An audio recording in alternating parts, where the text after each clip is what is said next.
What's up, brewskis? My name is Marco Dupa. With me, as always, the great and powerful Adam Obesius Rodriguez. What is up, brewskis?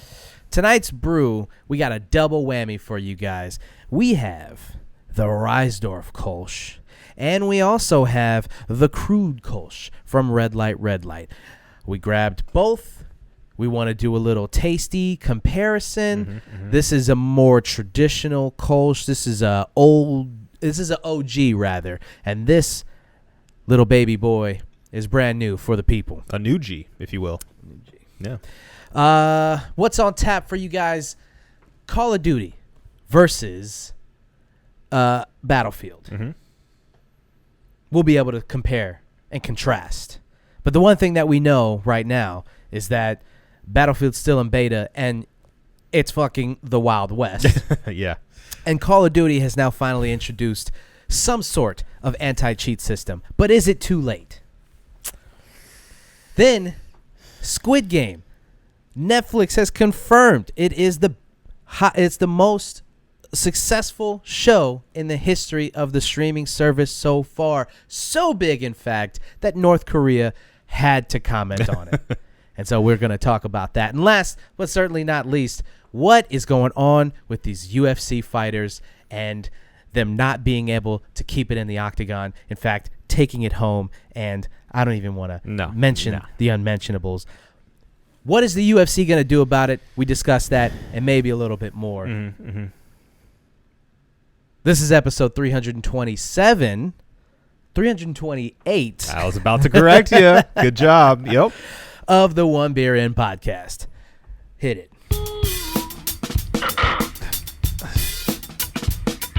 Lost to be found by someone to save you when you're down.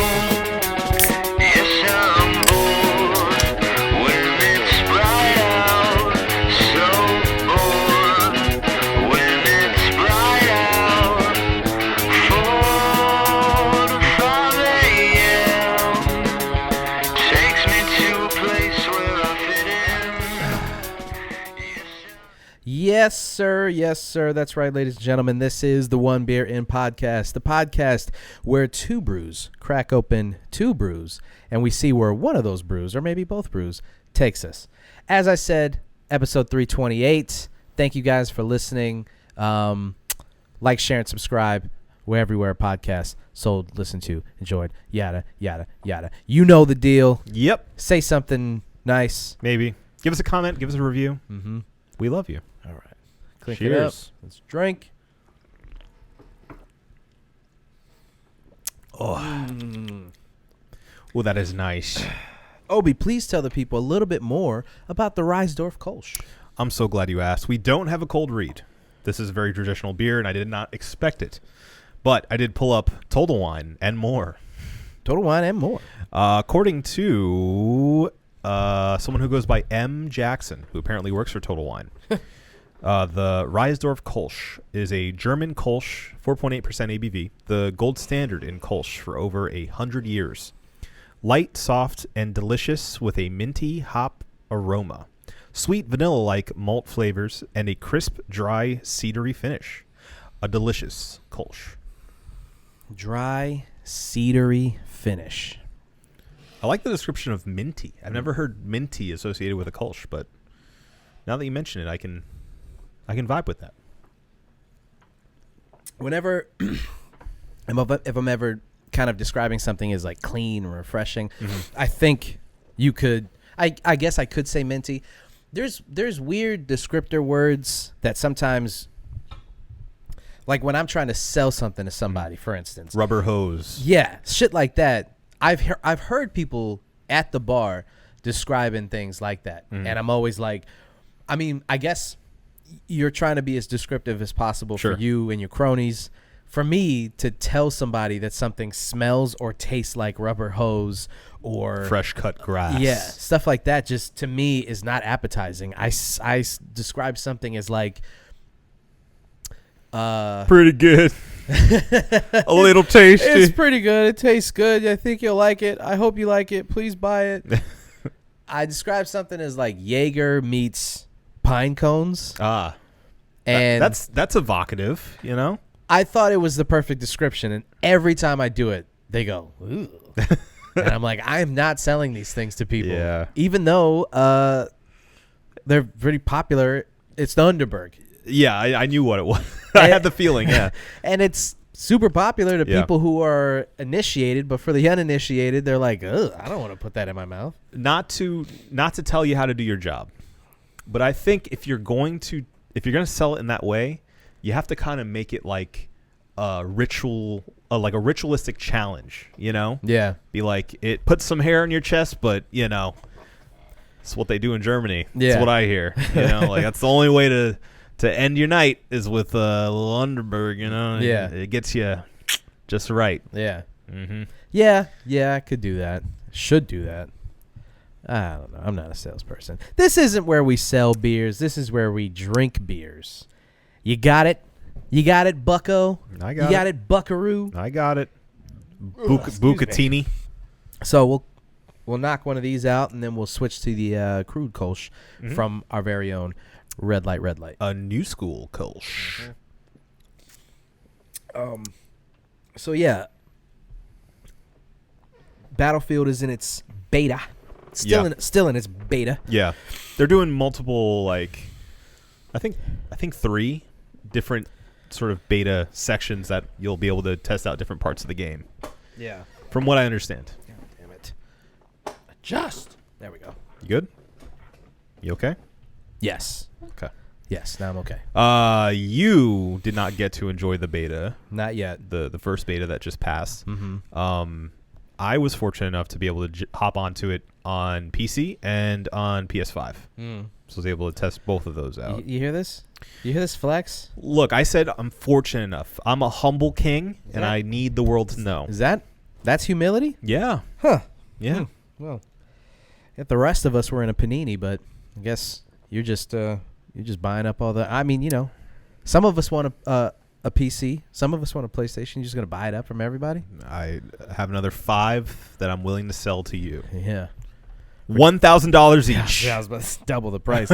My cousin keeps saying like, "Hey man, they got them on Finger Hut or they got them on StockX," and I'm like, "What's the price?" "Oh, this one's $850." I'm like, "I'm not spending a dime over retail." It's just 2 PS4s glued together. Yeah. I refuse. I'd rather just never have one ever than spend $1 over retail price. Yeah. So Speaking of, have you rethought about my very effective? I have thought about it, and the way that I'm looking at it is this: at this point, whatever I can get, I will try to get. So if that's fair, I'm gonna try both of them. Digital versus disc drive is what we're talking about, folks. Yes. Yeah. And so whatever one comes available, whichever one I can actually add to cart, sure, and process the payment. That's fair. I'll do that. Yeah, that's fair enough. Yeah. So. Not against it. Any hooser. We're talking about Battlefield right now. Yes. Battlefield 2042. So what was your? Did you get to play with Juan at all? I didn't get to play with Juan. Shout out to Juan. We never got to link up, but I'm gonna see if he's available for the next couple ones. Didn't realize, but I was able to get in a little bit early. Like I think it was a day or two early from everyone else on PC because I have Game Pass through PC. Which gives you the EA access, I think it's called. I'm losing track of all of these subscription services. Yeah. But yeah, that allows you, if you have Game Pass at home, to get into the betas a bit early. So anyway, so I was able to get in, played on PC a little bit, tried to use an Xbox controller on PC just to see what it felt like. Completely crap the bed.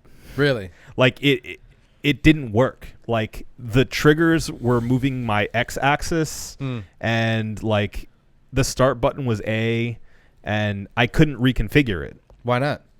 It didn't let me. I mean, maybe I was just being a dummy because I am new to the PC Master Race. Excuse me.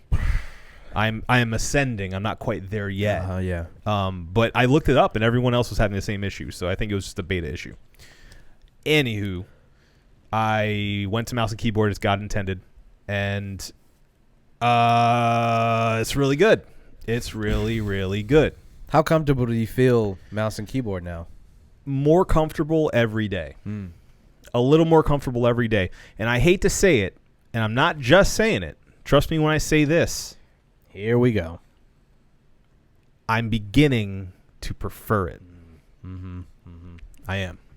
I never thought the day would come, but We all knew the day would come. listen, there's just something to it. You don't realize it until you give it a couple hours, you know? Yeah. There's a learning curve. There's a very big learning curve. And your hands hurt for a while, but once you get it down, you got it down. It's good. It's very good. You feel a lot slower when you're using a controller. Because you kind of are. You definitely are. You 100% are. But I will say there is a comfort to being able to go back to a controller as opposed to mouse and keyboard. That's what I'm used to. Anyway, I saw a lot of people complaining online about lots of glitches and stuff. Yeah. I didn't have any issues. I don't think I saw one major glitch as I was playing. So I guess I got lucky because I've seen it pretty wide spanning that people are having issues, but I never did. And because of that, I had a great time. I didn't want it to end. I had a really, really good time. It's been a long time since I've played. It's been a while. It's been a while. It's been a long Oh, don't do it. Can't do that. Can't add that one. Nope. Yeah, it's been a while since I played a modern There it is. Battlefield. Yeah. And it feels really good to be back. Yeah. The one main call out I have that is a bit of it, like literally a game changer, is that customization, the like on the fly customization option that they give you. Yeah. What's it called? It is Weapon Plus customization. Okay. And if you guys don't know, it lets you, in the middle of a game, pull up a HUD that lets you put on and take off different custom attachments. Yeah, to your weapon. So it worked like I hoped. So I was running around with, like a little red dot sight and basically kitted out to be pretty close quarters. Yeah. I see a guy forever far away. I pop up the HUD, click, click, click, click, click, click, click, and suddenly my weapon is ready for longer distances, and I'm able to engage with him super far away. Yeah. And it's as seamless as that, and super quick, and just super intuitive. And it's one of those things that I feel is going to be implemented from here on out in like every other modern shooter. Yeah. It just feels that good to me. I hope it is. Yeah. So I'm really excited to see how that goes. God damn it. Yeah. We got 15 minutes. There's the first 15 for you guys. Yeah. Turn that off. So, Well, we're going dark. yeah. If you're watching on YouTube, then camera just died, and we're just... I don't know what to tell you. It said the battery was exhausted, and so we are too. So enjoy this picture of a puppy. yeah, there you go. And All we'll right. just keep that picture of a puppy up for the rest of the show. Well, you know what? Now that we're not on camera, I'm just gonna take my clothes off. Oh, perfect. I'm just so sick of that. I mean, now we can just How we usually record. Now I'm gonna get really comfortable. Any hooser. Yeah. So I'm really excited for that feature in particular. I didn't have any of the issues that a lot of people are talking about, but I don't know. That doesn't bother me so much. I see people like, oh, well, I'm not going to pre-order it now that I see it's so buggy, but it's a beta. Like, that's what it's there to do, is to iron out the bugs if it's a true beta and not just a demo, which it seems to be. The idea of being upset at anything in a beta really is like, well, that's kind of what we're here for. I think if you haven't figured out that betas are the live testing ground for these companies, Sure. and they're just getting free game testing out of us. If you haven't realized that at this point, I don't know what to tell you. Yeah, you want a fully functioning 100% ready to go game, there wouldn't be a beta at all. I think the issue comes with the recent push for game devs to put out a air quote. You can't see it because the camera died. Air quote beta when it's really just a demo. Because I've seen that happen a lot recently, where the beta is coming out. Well, I guess I'm proving the skeptics right here. It's also because a lot of times when it's not actually a beta and it's really more of a demo, it comes out only like within a month of release, where they can't really do much to fix the game. Yeah. In that time. But that being said, this is clearly a game that lives online. So, bet your bottom dollar there's going to be a big old patch. Yeah, I mean, and that's the thing with these games now. It's what do we really, what do you, I mean, No Man's Sky, for instance, is a completely different game than it was when it first came out. No Man's Sky? No Man's Sky. I'm No Man's Sky. Yeah, No Man's Sky. Completely different game now. Yeah.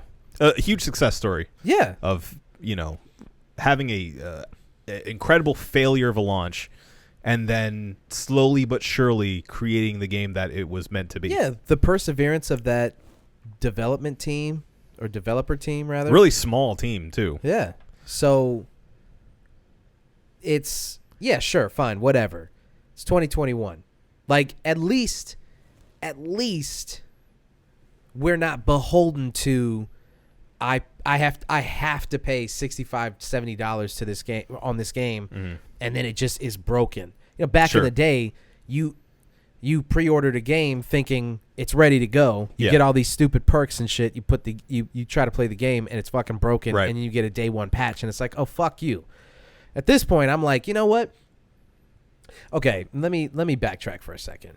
I think I'm talking from a place of personal experience. Broken game apologist. No, I'm not defending the games. I guess rather what I'm saying is, for me personally, I've gotten to a point where I just don't care enough to play these games day one anymore. So I am willing to wait until the game is completely. I didn't play No Man's Sky until just like 3 months ago. Yeah. I'm at a point now where I'm not gonna give them my money until the game is working. Still don't have Cyberpunk. Sure, which you can buy for like $15 now. Exactly. Yeah. So I'd rather just wait till I get a PS5. Yeah. And buy it for that rinky-dink price. Well, honestly, that's what I've been waiting for. I have Cyberpunk. I got it as a gift from my brother. Shout out Richie. Shout out to Richie. He's not a gamer though, so he didn't realize the drama surrounding the game, as many people didn't, because it sold pretty well at launch. So now, I played a couple hours of it just to see how it was, and it was a buggy mess. Yeah, it wasn't game breaking, but it still sucked to play at the time. So I've held off, and I'm going to hold off. I'm going to keep holding off until the PS5 version drops, and hopefully all that's ironed out. Yeah. I could just buy it on PC, but I'm not going to give them more money. No. So and the game, like Battlefield, for instance, I'm probably not. We'll see. I'll see how the reviews are. I'll see what people are saying and whatnot. Excuse me. They can still hear you, Reissdorf Kolsch, baby. They can still hear you. It sounded like German. I am okay with just waiting to see how the reviews are, waiting to see what people say about the game when it comes out before I buy it, because think about this. People have been playing GTA 5 for the past 8 years. I've been playing Warzone going on 6 seasons. Yeah, it's in season 6, where they nerf and buff guns over and over and over again. Yep. They completely change the game experience, then completely change it back. Yeah. We're going into a new era of how these games are made and presented to people in real time.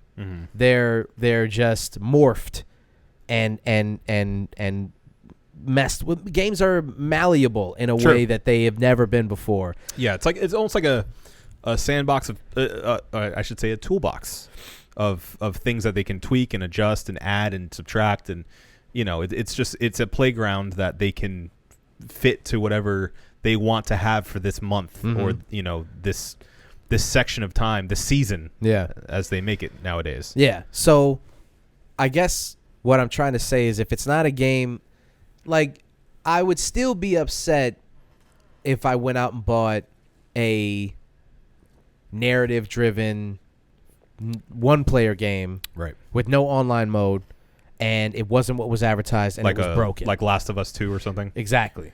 Mm-hmm. That would still upset me because what are they going to, they're not going to patch those games as often as they patch online multiplayers because. Sure, and it seems like that would be harder to fix. Right.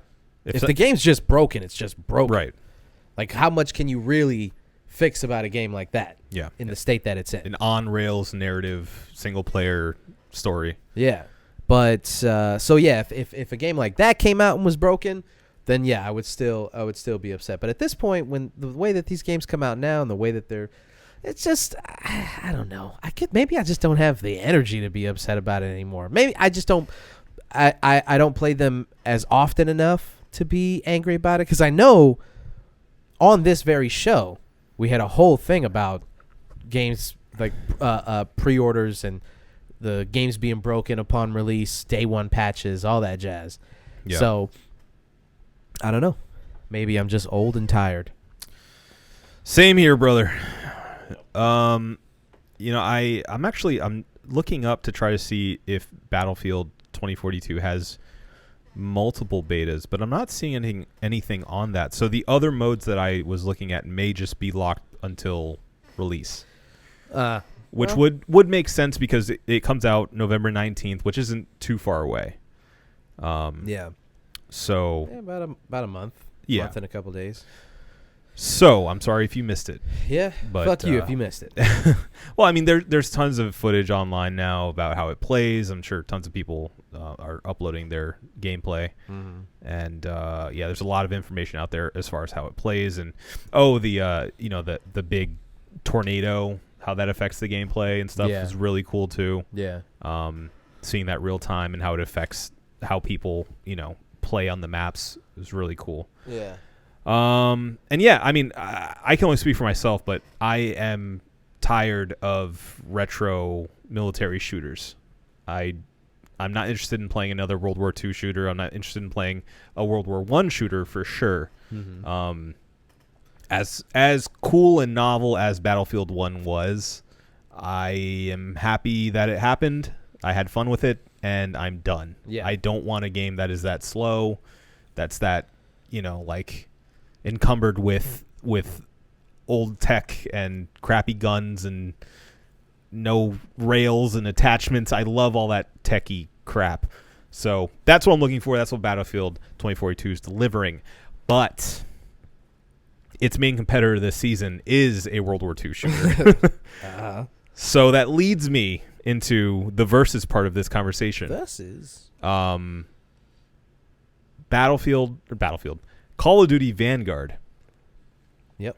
We haven't played a beta. We have seen the trailer for it and seen some gameplay and stuff. At least I have. What do you think? What's your impression? How are you feeling about? Because you're a big COD head. Mm-hmm. You're a big guy with the guns and the COD duty. Mm-hmm. Yep. What impression are you getting of Vanguard? What is your friend group feeling?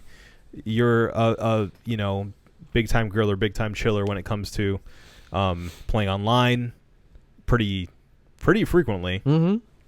Whereas I'm a single player bro, as you all know. As you know. So what's the perception of Call of Duty Vanguard, and then what does that online group think of Battlefield in comparison?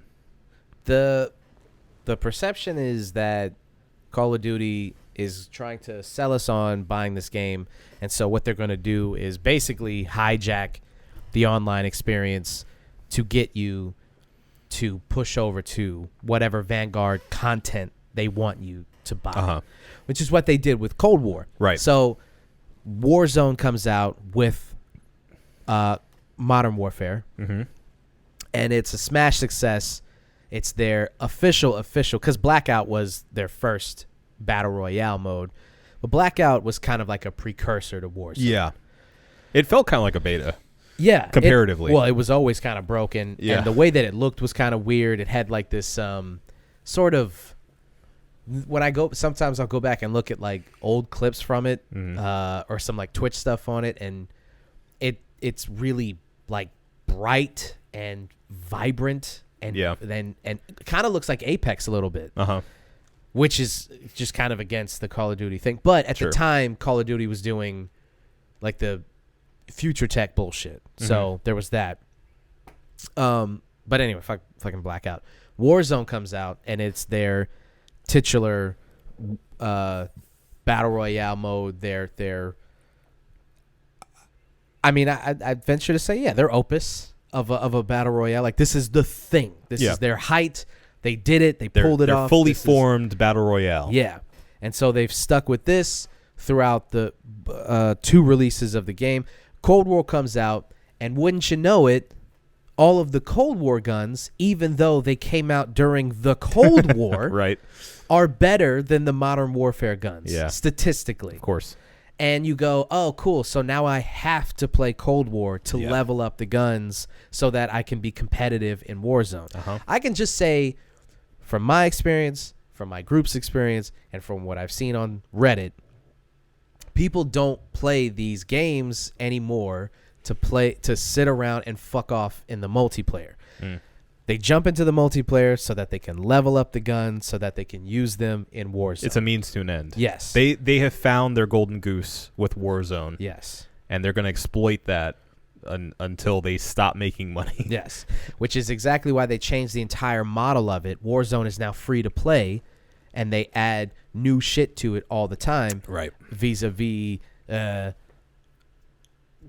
skins, gun attachments, like not even like attachments, but cosmetics, just all cosmetics, charms, and you gotta and all of that.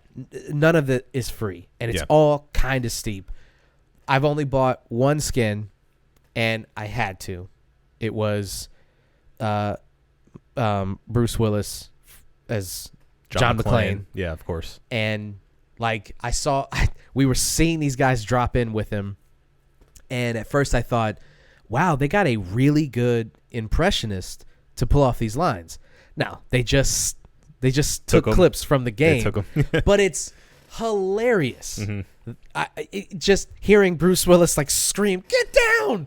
or like, "You motherfucker!" Like, it just, I love it. So that was the only skin that I bought, and they just introduced the Judge Dredd skin, which is fucking awesome. So shit like that is they had Rambo too. They had Rambo. The Rambo one's not as good as the John McClane one, mostly because like Rambo seems like he should be there, so the stuff he's saying is kind of makes sense. Whereas John McClane stuff just doesn't. He just shouldn't be there. He's not wearing shoes. He's wearing khakis, and he has the bag around him of explosives. It is like last third of Die Hard John McClane. Yes, he's all fucked up and bloodied and wearing the tank top and the khakis and no shoes. Yeah, I've been killed by him a lot. Yeah. No bullets. Who do you think, I'm fucking stupid? It's just so funny, man. Every voice line is hilarious. So that's how they're making their money right now, and it's frustrating for people who just want to play Warzone, because it's like, you're forcing me. Like, there's no doubt in my mind that when Vanguard comes out, they will introduce a slew of guns, and they'll go, now these are the best guns in the game, and you have to use these, or you're just going to get your ass handed to you. You can try, but... Go ahead and try, but they're out of the meta, so I don't know what to tell you. We're gonna nerf all of the guns you've been using. We're gonna buff these new ones. We're gonna make it so that you have to play this game, which is incredibly frustrating, because, to be quite honest with you, I agree with you completely. I don't want to go back and play another World War game. 1 or 2. I'm done with it. Yeah. I'm just not interested. In fact, I'm just not really interested in any new war game. Yeah. Because at this point, we have just raked over the coals. Any kind of, like, what else can we really do? Kind of seen it all. Yeah. Yeah. Yeah, I think the only Future tech, current tech, past tech, what can we really do? and I think that is causing a kind of a bit of a panic in the industry. You know, I think they're trying to figure out what's next. Especially Call of Duty, because they come out at such a frequency that it's like the next team up has to be like, it's like a game of hot potato, you know? Like, whatever the last guys did, we can't do that, so what are we going to do next? But see, that's the beauty of Warzone. You can do whatever you want in Warzone. Yeah. You can introduce modes where, you can only play with semi-autos. You can only play with bolt action guns. You can only do this.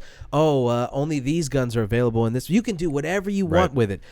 As long as you just introduce all the guns in the game and just let us, like, just keep the game balanced, and people will continue to play your Battle Royale mode, continue to buy the cosmetics, continue to buy the new guns.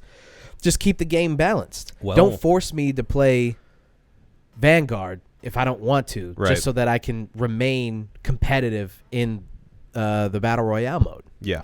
Well, that leads me to introduce you to Battlefield 2042, my friends. Because, I mean, their Battle Royale mode seems like it's going to fulfill that dream, basically, of just being a total level playing field. They sacrificed their single player mode, so you'd hope that all of the talent, all of the tech, all of everything has been pushed into not just the standard multiplayer modes that we come to expect, but also into that Battle Royale mode. But that's what I'm saying. Have they even officially introduced their Battle Royale mode?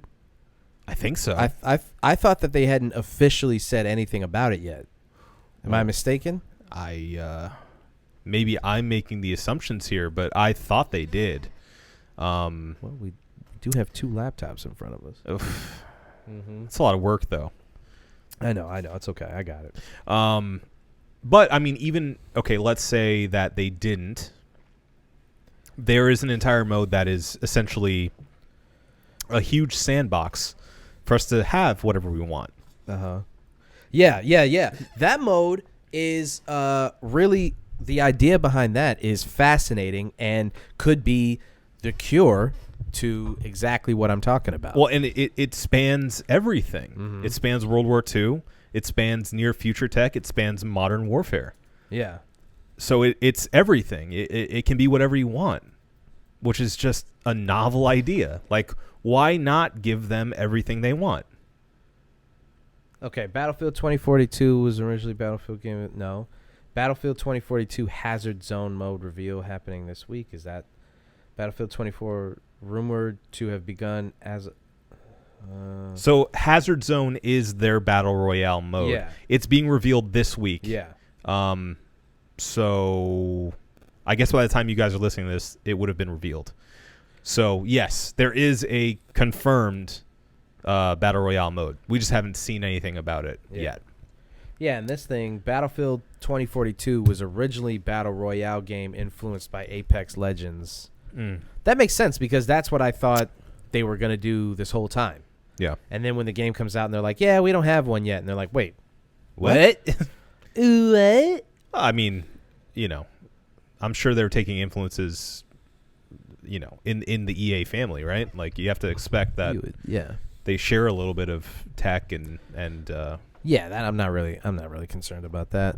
I just hope you're not forced to play 3-on-3. That's one of the drawbacks of Apex. Yeah. Is that the only mode that they have is 3-on-3. So really? I'm like, I could be off base. As far as I know, I don't think they've updated it since. The whole time that I was playing it, it was only 3-on-3. Obviously 3-on-3. Right. On three. But yeah, that was one of the drawbacks of Apex. There's trios and duos.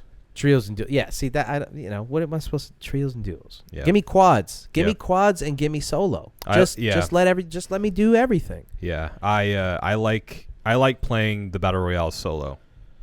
Of course you do. Yeah. It's basically a massive free for all.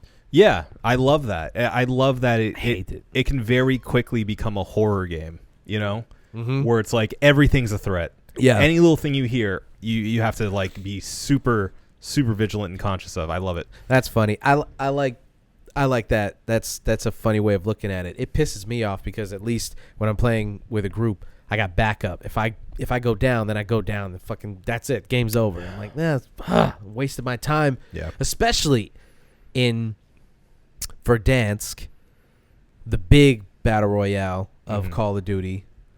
It's a massive map with hundreds of people. If I don't see somebody in the first like 10 to 15 minutes of the game and then run up on somebody who's got an angle on me and they kill me, then I'm like, oh, okay, cool. I just sat around for 20 minutes looking for somebody to fight, and then they whipped me, and then that was it. Yeah. Anyway, I'm not going to get into the nuance of each game mode. I will just say this. It won't fucking matter what they do with Vanguard or with Warzone or what have you if they don't get the fucking hacking and cheating under control. And it just was announced that they're working on an anti-cheat software, or they have an anti-cheat software that they are introducing. Ricochet. And this is good news for everybody who's played the game ever since, season 1. It's welcome news, rather. But my question, I wonder aloud, is it too late? Because the big streamers have already moved on to different games. Yeah. Warzone or the more fun game mode, Rebirth Resurgence, what everybody's playing now because Verdansk is just filled with cheaters. Now that's being infiltrated by cheaters and hackers. So it's ruining both game states. And it seemed like this whole time that Activision and everybody involved, what is the other developer? I don't know. Who cares? Everybody involved with making Call of Duty seemed like they just didn't give a shit. Is it Sledgehammer this round? It's not Sledgehammer. It's I don't remember. Huh. But it seemed like they didn't give a fuck the whole time. And then they would ban like 50,000 accounts, and it's like, hey man, hundreds of thousands of people play this game daily. You're playing lip service at this point. Yeah. It's not really affecting anything. What is 50,000 accounts? If you're not going to have an anti-cheat, all they have to do is just make a new profile. Sure. So. Yeah, I mean, we talked about it a long time ago. That it needed to happen. And what could they do? And I guess they found a solution. Now, obviously, as I just stated, I am not a super online bro. Yeah. But I will say that hearing about how much cheating is going on has turned me off from really wanting to jump back into a Call of Duty. Yeah. Is it too late? I think the unfortunate answer is kind of yes. Yeah. I only say kind of yes because there is obviously a dedicated Call of Duty fan base that will always show up and always buy first day, and there is a built-in community for Call of Duty, and Vanguard I'm sure is going to do just fine. I'm not worried about it. Yeah. But as far as the mainstream goes, as long as Battlefield doesn't crap the bed in some massive way, I see it taking over. I see them being able to fulfill what people have wanted for a long time with a massive multiplayer, not literally, but a giant multiplayer shooter. And I'm excited for it. Now the question becomes, even if Battlefield has a better core game, do they have something equally good as far as anti-cheat software or built in? I think it's kernel technology. That's what we're saying nowadays. Yeah. Do they have something that can compare to that. Because if not, the pendulum's going to swing right back. Yeah. You know, it just depends on what game gives the best gameplay experience. That's it. Yeah. Pretty simple.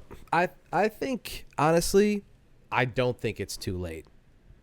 I think that it's, like you just said, the dedicated fan base to those games is they're going to just fork over money. It doesn't matter if the game is...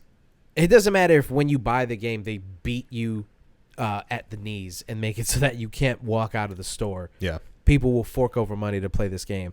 And so I think if this anti-cheat software comes out and it does work as described, then people will come back to Call of Duty in droves. Yeah. I don't know what hold it has over people, but I mean, here's the thing. You can say whatever you want about the game being derivative, unoriginal, basically a sports game. You know, you could call it, it's just a AAA fucking Michael Bay movie that you can play, blah, blah, blah. You can levy whatever criticism you can think of. At the end of the day, when Call of Duty works, it is a fun fucking game. It is, I mean, time has shown it is a classic. Yeah. It's a classic formula. And I think that a lot of people who put Call of Duty right up against Battlefield, as we have in this episode, don't realize that they are dramatically different games. They seem like similar games, but they play so differently. Yeah. You know, it's almost a different genre. Almost. The way they feel. Yeah. And the way that they are played. The way that they're intended to be played. Yeah. The scale is so much different, and just the feel is so much different. So, yeah. You know, I think there's room for both. I don't think you have to choose necessarily, but I don't know. My money is with Battlefield.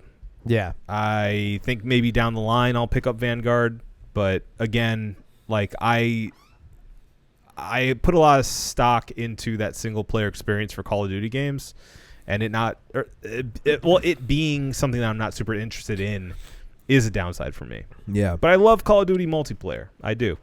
Yeah. So I may show up eventually. I'm so sick of multiplayer. I haven't picked it up in months. Yeah. In fact, I haven't really picked up Warzone in a couple weeks because my squad has moved on. We've moved on to greener pastures. Literally. Well, green. Yeah. We've moved on to the green of PGA 2021. Wow. One of the 2 free games from PlayStation Plus. By the way, a couple of the guys that I play with don't have PlayStation Plus. Okay. And in fact, they play their PlayStations so infrequently, literally only play when we all jump on for game night, that they didn't even know about the free games. Wow.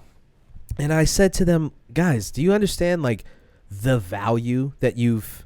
It's the circus It's of a circus of value. that you guys have given up at this point. At this stage, the games, I mean, you know, every month, every couple of months, it's like, it's kind of fucking, I don't want to fucking play that, blah, blah, blah. Sure. But I'd say like every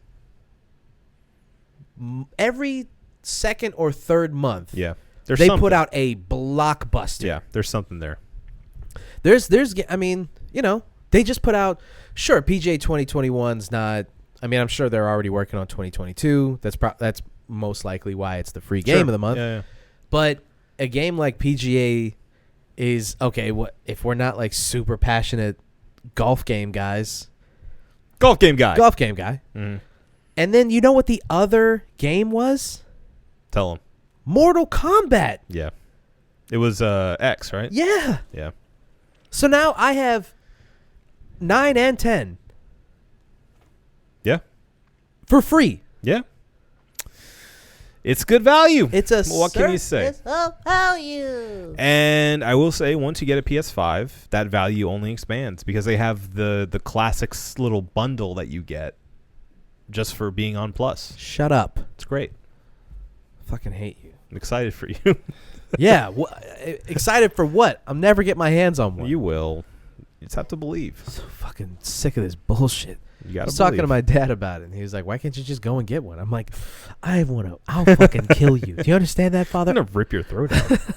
Oh, what is it when you kill your dad? uh, Something. It's Dadicide. Dadicide. Patricide. Patricide. Something like that. Yeah, patricide. Patricide. Because then if you kill your mom, it's matricide, It's right? mommy-side. Mamacide. It's mama-side. Yeah. It's mama-side. Yeah.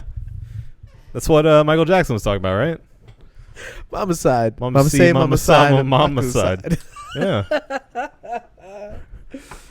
Mama-side. Dad-side and mama-side. Uh-huh. Well, I was going to commit dad-side because he just was like, well, I don't understand. Why can't you just go get one? I'm like, they don't have them. Yeah. No one has them. Why don't you try, Papa? Pot, you buy one. Yeah. Yeah. Go out there and buy one. Get me one. I'll give you the money. Give me the money. Go ahead and get me You one. Get one for me. Comes back with Thanks, a Papa. PS2. I know. A PS2 Slim. The last one he bought me was the PS2. Not because after the PS2, I was buying my own consoles. Mhm. That was not an indictment of my dad. Okay. Like, he would definitely buy me a PS5. Yeah. They for sure would, especially if he just was in the store and saw one. He'd be like, yeah, PS5. Heard you talking about it. It's nice. So, all right, we're kind of sitting here at a wait and see approach when it comes to what's going to happen with those Battlefield 2042, Vanguard, Warzone, Are you anti-cheat. Are you comfortable saying if you will buy one or either at this point? Because I'm pretty much a lock-in for Battlefield 2042 at this point. The way that I feel about it is this. I am just going to continue playing Warzone. Really have no interest in playing Vanguard. I have zero interest in the story, whatever they're trying to tell. Truth be told, I have no interest in the Battlefield story also. Well, Rest in peace to Michael K. Williams, but I just don't give a shit about their I know that there's no first play. I know the narrative is within the but I don't care about that story either. It's purposefully pushed aside. Yeah. Yeah. So if tomorrow I was able to get my hands on a PS5 and, they Squid Gamed it for me and just put two boxes in front of me and was like, pick one. Mm-hmm. I'd pick Battlefield. Okay. Just because I always, like, again, the Battlefield is another one where, like, if it's working, Yeah. it's so much fun. It's great, But it yeah. is a different experience. The gameplay is a different experience. You're not out there, getting 40 to 50 kills. Yeah. It's You're way less twitchy. Yeah. There's more strategy. It's a whole different game. Yeah.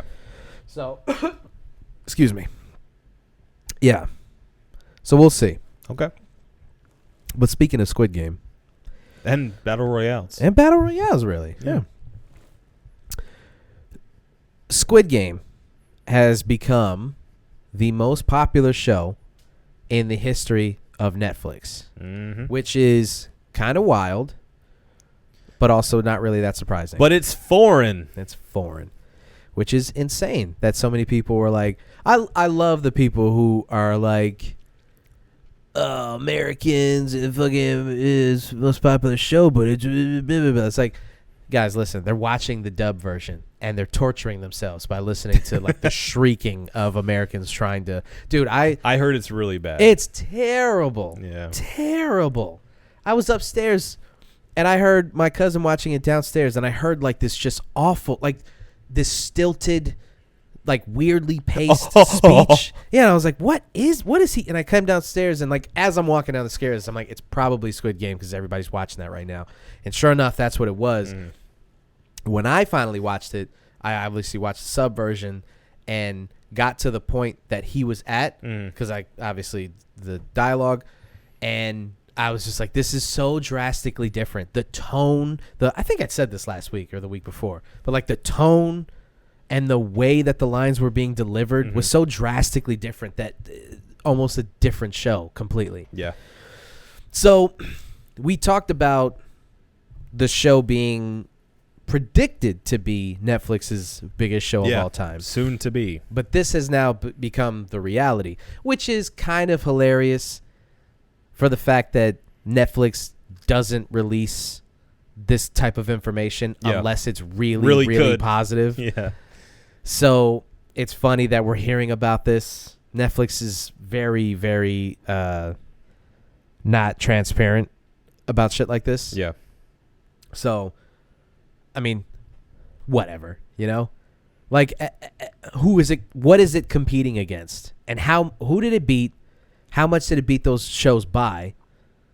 And what's the significance of this? So, according to CNET, which I just pulled up, the most popular shows, I'll do the top 5. Number 5 is Sex Life, Season 1. What? Which got... And this is based on how many accounts, I guess, watched it. Yeah, let's see. This ranking only includes shows that Netflix has chosen to disclose. So there may have been others that aren't Netflix exclusives. Yeah. Because obviously The Office would have been number 1 until it got removed. Yeah. Right. So, yeah, Sex Life is number 5 at 67 million accounts. Okay. Number 4 is The Witcher at 76 million accounts. Okay. Number 3 is Lupin at 76 million accounts. Interesting. Number 2 is Bridgerton at 82 million accounts. Very interesting. And Squid Game is number 1 at 111 million accounts. Wow. So it won by a pretty decent margin. By a landslide. Yeah. Well, yeah, it's pretty obviously a massive show. So massive, in fact, that North Korea was like, we need to say something about this. We gotta get in on. We gotta capitalize, baby. Yeah. So, North Korea's state-run website has some things to say about the show. Quote, the production serves to highlight the beastly nature of South Korean capitalist society, where mankind is annihilated by extreme competition. In a post, this is from the Washington Post. In a post published Tuesday, the website said, Squid Game reflects an unequal society where the strong exploit the weak. And I think North Korea is talking about more than just South Korea in their post. Well, hold on, let's see. There have been other flashes, blah, blah, blah, blah, blah. Anyway. Kim Jong-un branded South Korea's entertainment scene, including K-pop, quote, a vicious cancer. He accused it of corrupting the, quote, hairstyles, speeches, and behaviors of North Koreans, the New York Times reported. North Korea has also been critical of its neighbor's capitalist system, which it maintains compares poorly with what it touts as its own egalitarian societal... Socialist. Jesus Christ. Socialist. I can't read anymore. Socialist. Socialist. Socialist. Socialist. Paradise. North Korea has also been critical of its neighbor's capitalist system, which it maintains compares poorly with what it touts as its own egalitarian socialist paradise. Right. Which it totally is if you don't count the murder, the famine. Well, life in the North, however, is marked by widespread poverty and food shortages. With isolated pockets of wealth for those connected to the ruling party, life inside the totalitarian state has driven many to flee across the border. What did I say? Totalitarian. Fuck you. I'm so stupid now. I feel like we're reading in school, Yeah, I'm done with this. Yeah. I'm done with this. I can't believe how many words it's okay. I've mispronounced today. I'll give you Dune when I'm done with it. I just usually don't mispronounce words like that. It's okay. I just feel like a fucking idiot. It's the Reissdorf. It's my brain turning to mush. It's fine. At 31. It's what the alcohol does. Yeah. So, anyway, North Korea be damned. I said it. Oh, wow. Strong stance. Yeah, that's right. Strong stance coming out of the West. I'm on the side of good here, I think. Wow. But it is funny that the show is so popular that North Korea felt the need to comment on it. Well, I mean, it was also, commenting on North Korea as well. Yeah, it was really just using the show as just a way to just dig at South Korea. Just not it wasn't even Right. It wasn't even really about the show. It was just like, look at this bullshit. Right. Well, Look at this bullshit. They felt the need to, I'm sure, based on the fact that it, it's so popular, and also that there are North Korean characters within it too. Well, yeah, there's the one main character who the internet has become the new internet's girlfriend. Sure. Yeah. And she is a North Korean defector in the show. In the show, yeah. That's not a spoiler. It just is what it is. Yeah. And so I think that partly that they have to kind of say something about. It's really funny that they're like, do you think that they have someone watch all 9 episodes and then report back to the government, or do you think that they just go off of the press that they see about the show? They have probably a queue of people in line who are prisoners of the state that have to watch content that's forbidden. Yeah. Once they watch it, they have to write down a synopsis of it, and then they're immediately executed. And then they bring up the next one to watch Bridgerton, you know? Right. Yeah. I'm pretty sure that's how it works. No, that makes sense. That makes sense. It is a socialist paradise, after all. It is. Egalitarian. But that does kind of bring me to the show itself. Massive success. Yep. Massive success. Everyone's talking about it. The question remains, is it worth the hype? Is it really that good? 9 episodes. The guy who created the show, we talked about this last week, apparently shopped the show for 10 years before it got picked up. Finally gets picked up. Does it deserve the attention, the hype, the success? What do you think? I mean, I think it definitely does. I think I think it's really good. I think it's really solid. I think that it doesn't end as well as I think it could have. I think there are a couple of, there's a bit of a narrative pot. I'm not saying plot hole. I'm saying pothole, where things could have been handled differently. I feel I don't want to spoil it. We're not doing a full spoiler cast here. Yeah. But that being said, I think the entire way through, it is so good at manipulating you as an audience. Yeah. And I, that I appreciate how brutal it gets as far as how it treats its characters and how it treats its audience. Mm. I love how much they swerve the narrative to just hurt you. Yeah. It feels almost like masochistic, like watching the show and realizing that past a certain point, you're in for a ride that's going to hurt you. Mm-hmm. Yeah. I think it tricks you, though. I think early on, it's very fun, and it beats you down by the end of it. Yeah. To the point where it's like, I don't like this. This took a turn. I think it definitely takes a turn. Yeah. Towards the end, and then it becomes this very hyper serious thing, and commentary throughout the entire thing that I found very interesting, and I think definitely worth the hype. I feel it's one of the better things I've watched this year, for sure.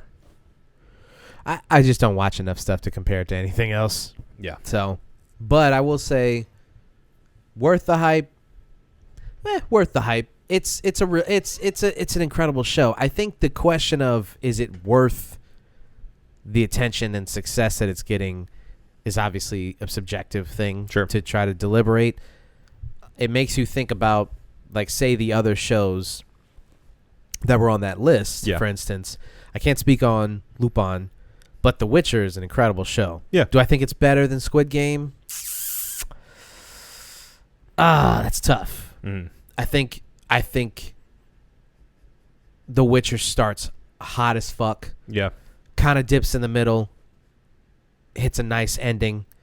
That middle section though, like 2 or 3 episodes where you're just like, what the fuck? Is this just a Monster of the Week show? Or Right. like what is this really supposed to be? Yeah. What are we trying to say here? Squid Game is hot almost all the way through. Yeah. And then the end, I think my problem with the end, I don't think it's a weak ending so much as it is just a sort of I think they left it open-ended. Here's my theory. My theory on this is the guy had an ending for the show. Mm-hmm. Then when the show finally got picked up by Netflix was like, "Hey, bud, there's no telling what could happen with Right. this, but we're in the business of making long shows or killing them whenever we want, but we need to be able to do whatever we want Right. with it. So you need to rearrange some things." Yeah. Because in my opinion, that show could have ended in a very clean cut way. Sure. And it could have been one season, and that could have been it. Yeah. But instead, I think there's like this is kind of spoilery, so I'll give you a second. Okay. That the last like 20 minutes of the last episode felt to me to be like just like an epilogue Yeah. that was written after Yeah. the guy had already completed his vision for the show. I got the same sense too, and they're just, again, I'm not a person to guffaw at the idea of not having closure, but I felt like more closure than we were given was deserved. I think it was weak closure. I think that is probably my I thought that there was more. I thought that they were trying to say more than what we were given at the end. Yeah. Yeah, I think so too. And I feel like the last 2 episodes, the reason I brought the end of it kind of being a bit of a pothole for me is that it felt kind of rushed. Yeah. Like we got through all of these trials and tribulations only to rush the real conclusion of it. Right. It didn't hit me in the gut as much as I was expecting it to. I was just kind of left feeling like, all right, I guess we're just going to wait until part 2 and see where this thing goes. Yeah. Which, I mean, I would honestly, the way it ended, I'd be okay if that was it. I'm okay leaving the rest of what happens to these characters in my mind. Yeah. But there's just not enough there for me to feel fully satisfied Right. after everything we've been through with these characters to just kind of have it basically seem like the end of any other episode. I was like, all right, I guess we'll just leave it there for now. Mm-hmm. So I'm a little disappointed as far as that goes. But that being said, the quality, the writing, the characters, the acting, the just interesting theming and I don't know, just the entire way it all played out, I found really interesting, really fresh, really I don't know, it kept me watching. Yeah. It's a very bingeable show, and I think that's why it's catching on. Yeah, I think that's at the end of the day, that's really what it is. It's just that it's just so easy to watch. It's so like each episode, ends with a cliffhanger, but not a crazy cliffhanger, just enough that makes you just want to see the resolution Right. to whatever happened preceding that. Yep. Yeah. So, Also, I need to say, I could have done with none of the dialogue for any of the MVP scenes. oh yeah. Just The worst. dude, written in such a way that it was like, oh, this guy's only experience with rich white people is just it seemed like it was just Twitter. basically. Yeah. Like the idea of a rich white person from a foreign person's perspective. That's all it was. There was the fucking pervert. There was like the country guy. There was like a guy from some European country. They all just were like a Japanese guy too or something. yeah. And they all were just like, Haha. Yeah. you bet $1 million on number. You foolish. I like 69. Yeah, it was Terrible. Horrific. Terrible. Horrific. Took me right out of it. Yeah, if there's any flaw to the show, even if you like the ending, you really have to be objective about how they treated. I mean, far be it for me to defend rich white folks, but Jesus, I mean that just a lazy. Terrible. Yeah. Anyway, I mean, it does. It rips you out of it. It makes you, because you can say to me like, well, whatever. Who gives a shit, right? Rich white people. What are we caping for rich white people? And it's like, nah, but the show has been so incredible so far that when you do that, it's almost like a parody. It is. No, they were so just goofy. Yeah, and it was so, like, the dialogue was stilted. It was just, they didn't seem like real characters. Oh, terrible. They didn't match the world at all, and like I loved how they looked visually. I love the masks. It was very Deathloop, Yeah.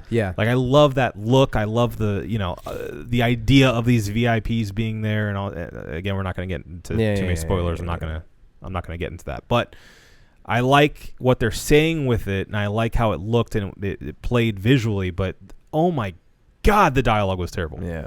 Really. Anywho. Other than that, I think they pretty much knocked it out of the park, and I think it's definitely worth your time. If you haven't watched it yet, definitely check it out, see if it's for you. You got to be okay with some blood and gore, a lot of violence, and lots of narrative manipulation. I'll just leave it at that. But it's good. It's a good ride. All right. We got one more topic, it seems, anyway, planned, and we haven't even got into the crude Kolsch yet. Okay, so you're gonna have to crack that baby. Oops, not Jesus. that one. This one. That was very crude of you. Crack that baby open. Did you pull up any kind of read for this? Guess I could talk. I did actually. Will you let me take the reins? Of course. All right, we have the crude Kolsch from Red Light. I will read their Instagram post because there's an Instagram post around this one. Quote, we're excited to tell y'all we're excited to let y'all know we worked with our friends at Commerce Brewing to produce a bigger batch of our crude Kolsch, named after the Cobs who served Kolsch in Cologne. They're known for their cheeky service. Cans are available now, draft coming soon, and it is available now as well because I had it on draft. Yep. Get in there soon. Yes, it is a Kolsch style ale at 4.8% ABV. Let's drink it. Oh. Yep. Yepperoo. Clinkaroony. Mm-hmm.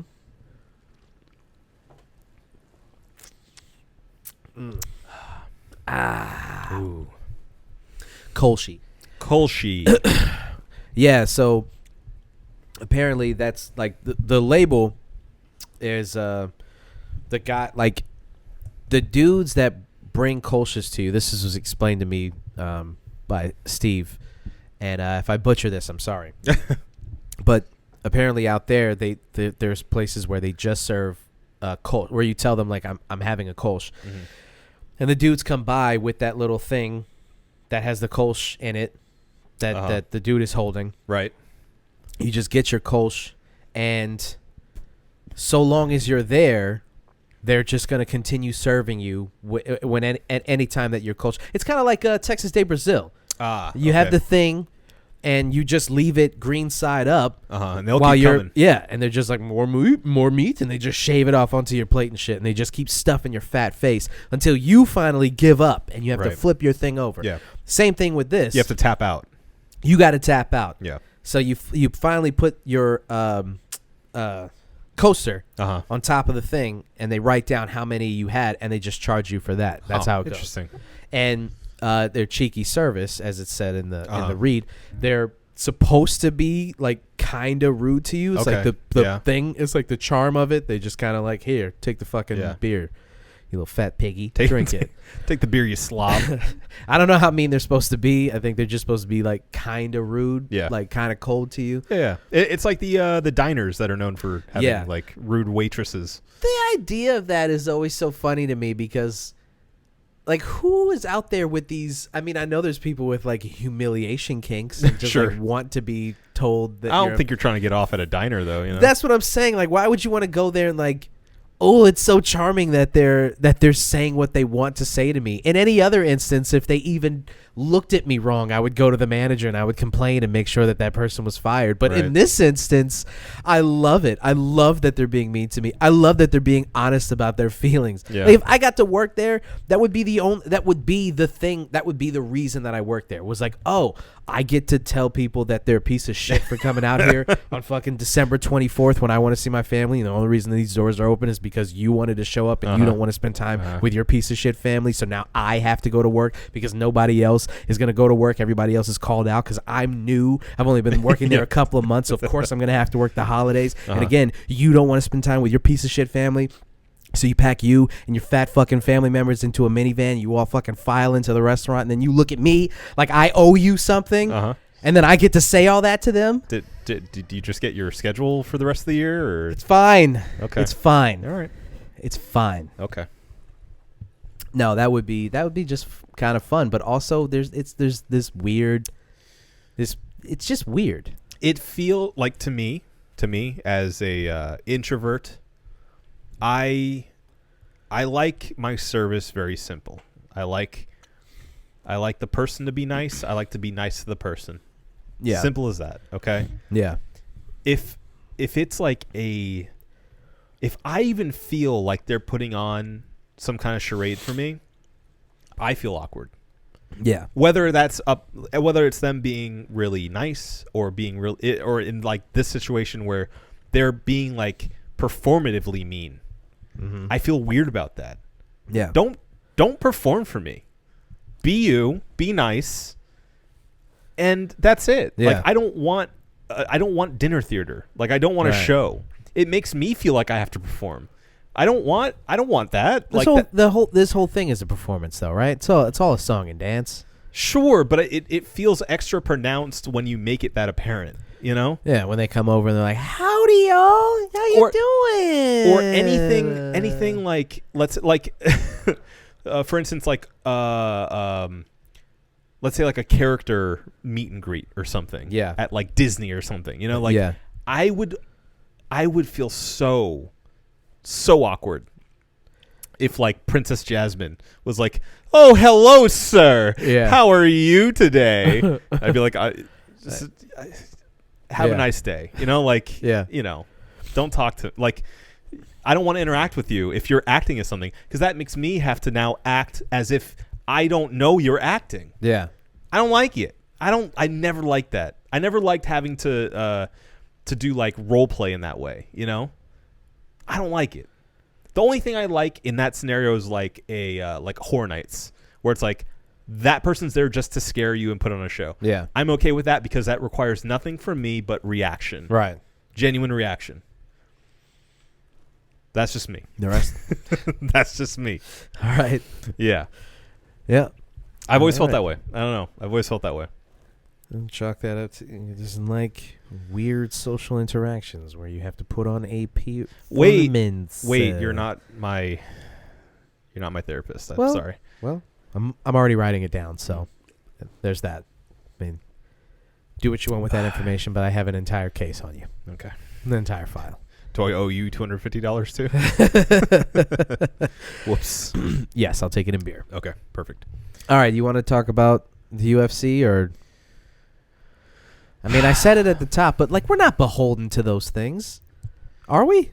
Let's keep this one brief because obviously it's a downer of a topic. So let's keep it super brief, super, just high end.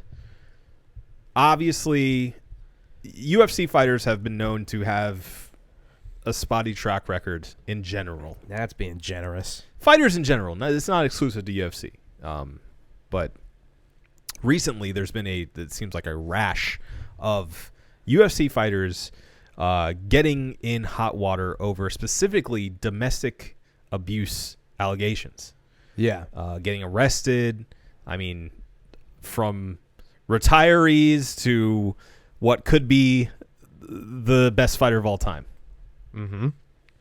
So, I guess the question we have here is, what does the UFC do to mitigate this, and what do they do as far as reprimanding these fighters? Yeah. And should it be the same across the board? Because we are seeing what seems to be preferential treatment. Yeah. And what has always been preferential treatment in especially the UFC, seeing as the only real authority figure in the UFC is Dana White. Yeah. I mean, there's obviously Big John McCartney. yeah, Big John, right, sure. Yeah. There's ESPN, there's McCarthy. Big John McCarthy. McCarthy. I said McCartney. No, McCarthy. you didn't. You said McCarthy. I thought I said McCartney. Oh. Big Paul McCartney. Uh-huh. That's the guy. Viper, the company that creates the uniforms, the kits, Right. if you will. Right. There are other people who are like, hey, man, you need to do something about this. We can't have these motherfuckers walking around in our clothes. Right. With our giant logo. Yeah.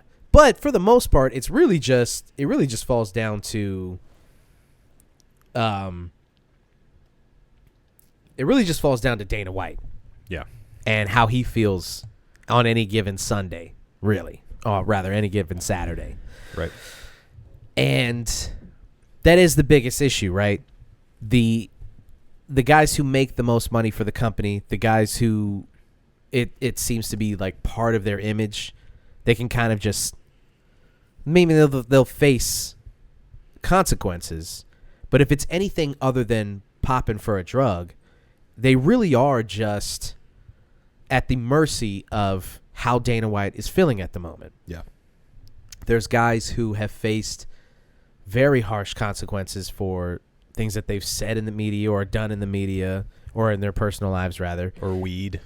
And then there's people who have faced almost no consequences for things that they've done that, seem to warrant more severe consequences. Mm-hmm. You can say what you want about these people, but at the end of the day, Conor McGregor has done things that, he shouldn't just be able to roll into the title picture anymore, especially not now, not anymore. Yeah.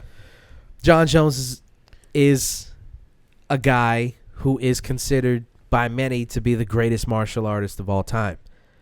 I'd probably put myself in there. Yeah. I think if you look at his overall body of work, what he's done and who he's done it to, I'd say he's the greatest martial artist of all time so far. At his size, his ability, his innovation on his feet. Pound for pound. Yes, the best. But he's also done some of the shittiest things. And I mean, just he seems like that one friend who just can't get it together. Yeah. Uh-huh. That every time they do something wrong, they're there apologizing, explaining it They're away. crying. Yeah, and you're there for them, and you tell them it's gonna be okay. You messed up. Everyone makes mistakes, but then give them a year, and they're right back to where they began. Yeah. And I mean, this time with John Jones in particular, it's only gotten worse. Yeah. So John Jones was accused of. Did you didn't go over it in detail, right? No.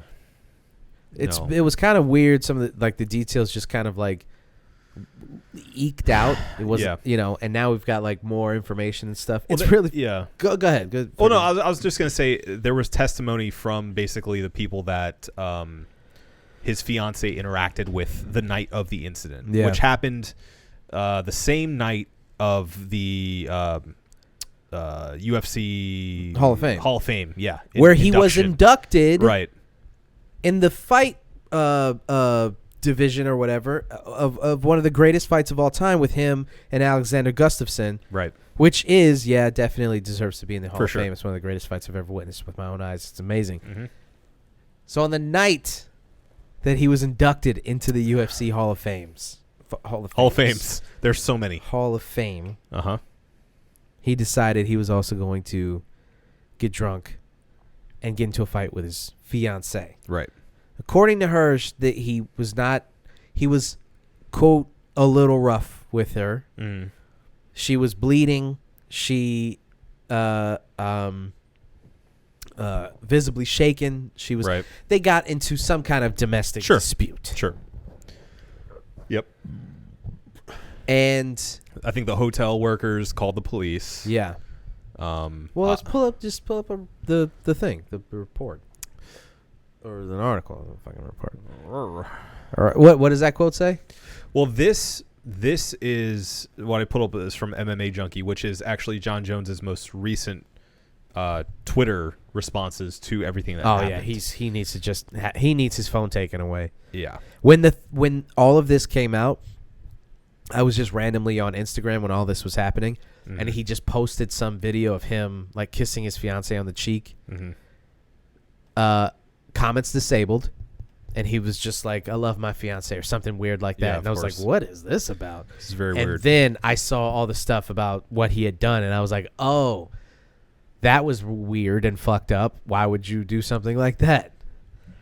So, yeah, okay. So I pulled up another article from MMA Junkie that goes into a bit more detail. An account taken from a Caesar's Palace security guard stated that Moses, which is the fiancé, came to the desk and asked for a key to her room. The security guard observed blood on Moses, who cried when asked if she was okay. This is very dark. Moses explained she did not feel safe going back to the room, and she was taken with her children to a security office. Once there, Jones's youngest child asked security, "Can you call the cops?" So, yeah. I mean, I don't know about you, but that's pretty like, I don't know, that indicts him pretty seriously to doing some wrongdoings. Yeah, in the situation. Doing wrongdoings. We don't really have to go into any more detail with this, because really the point of this is we've seen this too often with too many fighters where there's no real. We don't really know where the line is drawn until it's drawn with a guy who is not a like. Mark this podcast. If, say, a year goes by, John Jones is in fighting shape, all of this kind of blows over, and he's back in the title picture. Right. You'll just know that some of these guys can do anything short of killing an actual person, because John Jones almost did. Yeah.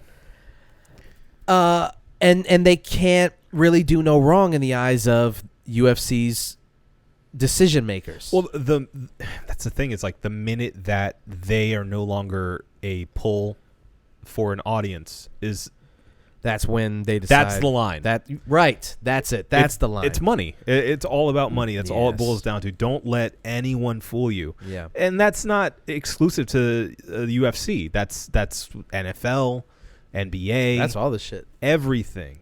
It all boils down to money. The second you are no longer profitable to them, they will cut your ass. That's America, baby. But until that point, they will do whatever they need to save your image, to keep you in the background, and wait until it all blows over. And then if you have the talent and you have the pull, they'll keep pushing you out there into the limelight. It doesn't matter what you've done. Yeah. It's never about ethics. None of these there are no companies with ethics. With ethics, yes. No, seriously. When you boil it down, in our society, there are no companies with true ethics. Yeah. There are none. It always boils down to bottom dollar. That is their expectation, and that is their desire. Yeah. That's it. That's all it is. Yeah. It's not about making the world a better place, blah, blah, blah. Whatever they put on the mission statement, that's bullshit. Yeah. It's all about making more money. Yep. And you know what? It's what they're there to do. Yep. But all you need to do is make sure you are aware of that. Yeah. Don't be fooled. Yeah. That's all you can do. Yeah. Yep. So, Agreed. yeah. I mean, my opinion, I think that they should hold every fighter accountable. I think they should hold every athlete should be held accountable on the same level of whatever UFC law they make, that if you fuck up to this degree or this many times, you are cut no matter what. Yeah. But there's no real checks and balances. None. Again, it's basically just one guy. Yeah. Who's like, I'm sure we'll see how it plays out. I'm sure there's a panel of PR experts working for the UFC that say he can be rehabilitated. Yeah. Still, it's fine. And then Dana, writes the check and says, "Okay, well, we'll keep working with him." We'll fucking rehabilitate his image when we need to. Right. So I don't see this ending anytime soon, and it's a shame. But you as the consumer can get off the bus. Sure. That's really the lesson here. It's like you don't have to continue supporting these people. No. We always say like, he is terrible, but it is one of the biggest heavyweight fights of all time. So what? Yeah. Stream that shit. Pirate that shit. I'm serious. I'm not saying that we're going to do that. Okay. I was going to say we have I would never do. We have morals. We have some have ethics. legal obligation to distance ourselves from recommending we would never do anything. people do illegal acts. I am recommending that you do that. If you so choose. If that's what you want to do, sure. I'm just saying vote with your wallet. Yeah. We can agree to that at least. Let them know that you don't support that shit. Yeah. Fair enough. Because it's only that's it goes back to what you if as long as they're a draw, then it doesn't matter what they do. We've seen this across industries. The same thing with movies. If you don't like the movies that are coming out, stop watching them. Right. They'll stop making them. Yeah. It goes down to dollars and cents. That's all that matters. Don't complain about MCU movies and then go watch them just so that you can complain about them. You spent the money. You forked over, or you got the ticket. You forked over the money, and it's like, what do you think that says to Disney, to Marvel, to the movie theaters, to advertisers? Doesn't matter if you sat in that theater and hated every minute of what you watched. You paid the money to go see it. Yeah. You stupid. You stupid? You stupid. What are you, dumb or something? All right. That's too dark. The only way that we can really save this thing, because it was downhill after minute 15, really. Yeah. And we're just doing our best at this point. But what we have to do before we get out of here, so that we can end on a positive note, is give our cheers of the week. So, Obi, please do the honors of starting us off. Well, you have to cheers me, good sir. Of course. Cheers to the Metroid franchise and a show called Midnight Mass, also on Netflix. Right on. Those are two completely different things, but I will allow it. They both start with M. And they are both things that I haven't completed. So, Metroid, I am so excited that, after recently beating Super Metroid, I should say, that the new Metroid Dread, has gotten new almost universal acclaim, fanfare, and I'd be able to tell you about that by playing it myself if FedEx didn't take an entire week to send my copy of the game to me, which has made me very sad. But from what I've seen, all the reviews, it looks like it lives up to the hype, and I'm just so excited for this decades and decades old franchise to have kind of a rebirth, as it were, that lives up to the Super Metroids of the day. Yeah. So I'll let you guys know how it plays out after I have it. Also, Midnight Mass, a show I've been wanting to watch for a long time, as a cultural Catholic at this point. It's something that strikes very close to home for me. I've watched the first 2 episodes, and I love it so far. Very creepy, very cool. I love Mike Flanagan. The 2 haunting shows that he put out on Netflix as well. Incredible. Definitely watch it this season if you haven't yet. Very creepy, very scary. Midnight Mass seems like a bit more of a slow burn with a few of those creepy elements intertwined with a good, deep story. Check them both out. Highly recommend it. Cheers to those. I will let you guys know what I think when I finish both of those things. All right. Beautiful. Amazing. Can't wait to borrow Metroid. Can't wait to watch Midnight Mass. Okay. My cheers of the week goes to LRG Clothing. Mm-hmm. If you are under the age of 30-something, late 20s to 30-something, or if you're like really white, or if you're over the age of like 35, you don't really know who LRG is. They had a stranglehold on our community. Yeah. For about 5 years, from like 2005 like 2010, 11-ish. Yeah. The cursive chunky LRG. Yep. Lifted Research Group Clothing. LRG. Lifted Research Group. Yes. And I say shout out to them. My cheers of the week goes to them because they are bringing back the Dead Serious hoodie. And if you don't know what that is, shame on you or good for you, depending on what it is the full zip up skull hoodie. Yep. This thing, everybody had it. Everybody had either the fake joints that you could get on like eBay. I saw so many knockoffs of that. Once that dropped, it became a thing. I had both. I went out and got a red one that was a knockoff, and then I got a little bit of money and I went out and got the real one. Yeah. Don't have either anymore. I got like I don't know where those hoodies are. I'd hate to say that I like fucking threw them away. I don't throw clothes away. I don't throw anything away clothing wise unless it's like torn. Yeah. So I either gave it away to like a nephew or somebody, or like took it to the Goodwill moth or ate whatever. it whole. Yeah, exactly. Yeah. But I never just throw clothes away. But anyway, I had those hoodies. They had a stranglehold on me, dude. Because not only I got obsessed with that style of hoodie.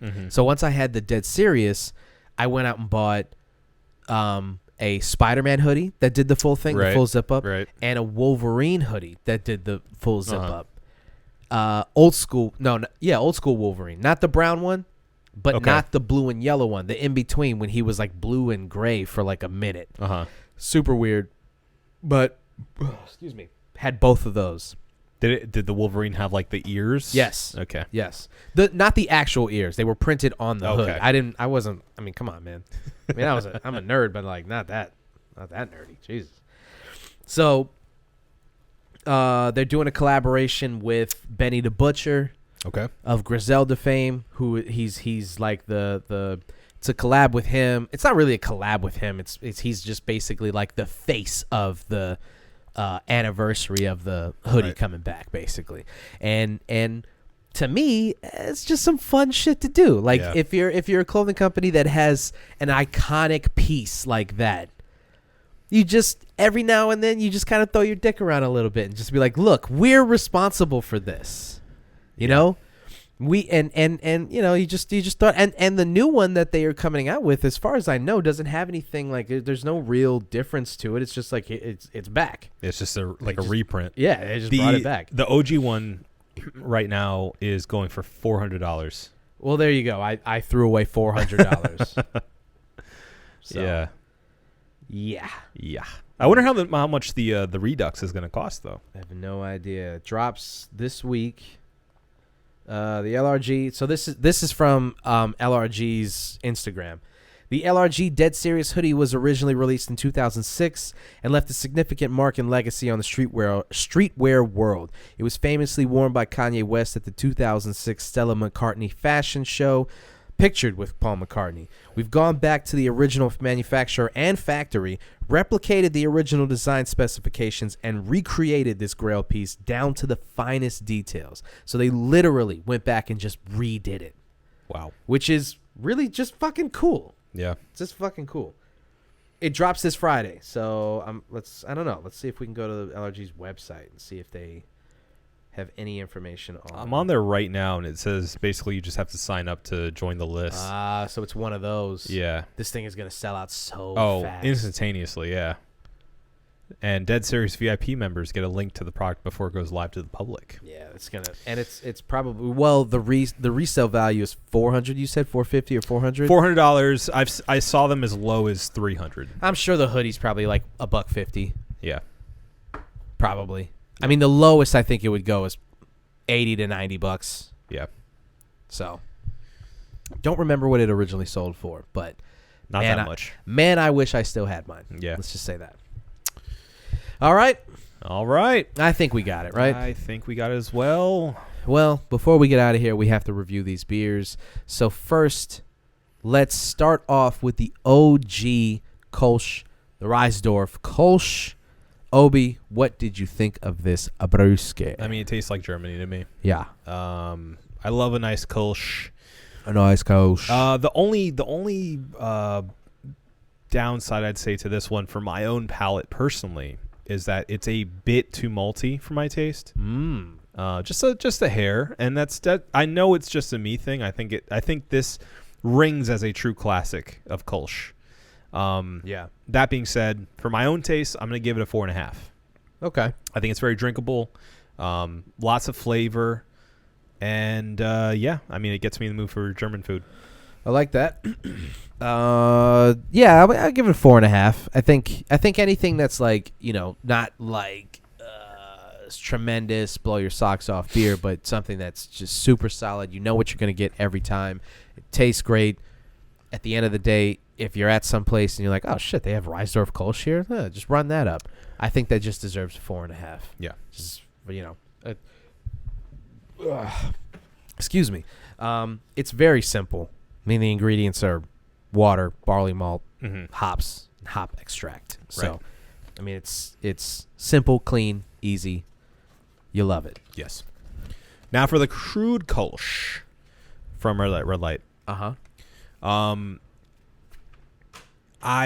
Funny enough, I think these are like almost twins of opposite flavor. I feel like the crude Kolsch is just a hair too bitter for my taste on a Kolsch. Excuse me. Yeah. But I do think that it also is very drinkable. It has a nice little kick to it, a little bite to it that I enjoy. Yeah. But not quite enough malt for my taste. So that being said, it is equally as good. I'm gonna give it 4.5. Well, I'm gonna give it a 4.5 too. But I think that the difference is something that I would highlight as a net positive, in my opinion. That I think that for me, I'd even so far as to say I'd give this a 4.75. I agree with that. I didn't know we were splitting hairs still, but I will give it a 4.75 if you're going to do it. We never not split hairs. That's true. I would drink more of the crude Kolsches, if I'm being honest. It is easier for me to drink for my palate. It's less sweet, and I don't like overly malty but you wanted beers. But you wanted more malt in it. A little bit. It